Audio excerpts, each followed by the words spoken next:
बिस्मिल्लाहिर्रहमानिर्रहीम। आपके साथ हाजिर है सना कैसर। मैं आज आपको आलू वड़ा बनाना सिखा रही हूँ। चलिए देखते हैं इसके लिए हमें क्या क्या चीज़ चाहिए। यहाँ मैंने हाफ़ केजी आलू लिए थे, उन्हें बॉईल करके रख लिया है।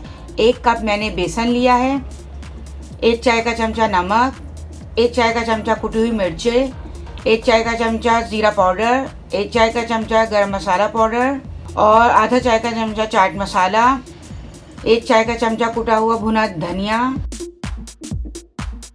2 खाने के चमचे इमली का पल्प, 3 से 4 बारीक हरी मिर्चें कटी हुई, चॉप किया हुआ हरा धनिया, 1 प्याज जो मैंने चॉप कर ली थी। चले हम आलूओं को मैश करेंगे मैशर की मदद से।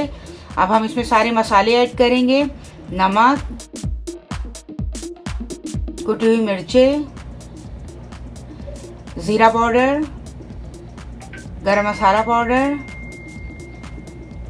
चाट मसाला, धनिया, इमली का पल्प, प्याज, हरी मिर्चें, धनिया। अब इन सब चीज़ों को हम अच्छी तरह मिक्स कर लेंगे मसालों को और फिर इसके बॉल्स बना के रख देंगे।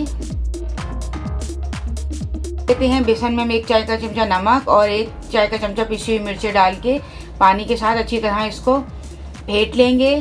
थोड़ा थोड़ा पानी डाल के फेंटते जाएं, एक साथ सारा पानी नहीं डालना, तो वो बहुत पतला सा बेसन बने लिक्विड में। आप देखें इसकी कैसी थिकनेस है, बस इतना ही हमें फेंटना है।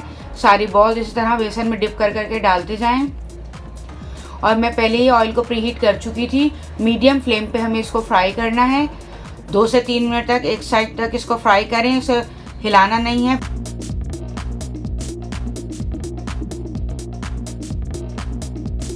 तो उसके बाद इसको हमने हिलाना है, टर्न करना है।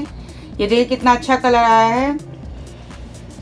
ये टेस्ट में भी इतने ही अच्छे हैं। उम्मीद है आप मेरी रेसिपी आपको पसंद आई होगी। इसे इफ्तार में बनाएं और घर वालों को सबको खुश करें। मुझे कमेंट्स में बताएं आपको मेरी रेसिपी कैसी लगी। मिलते हैं आपसे नेक्स्ट रेसिपी के साथ। अल्लाह हाफिज़।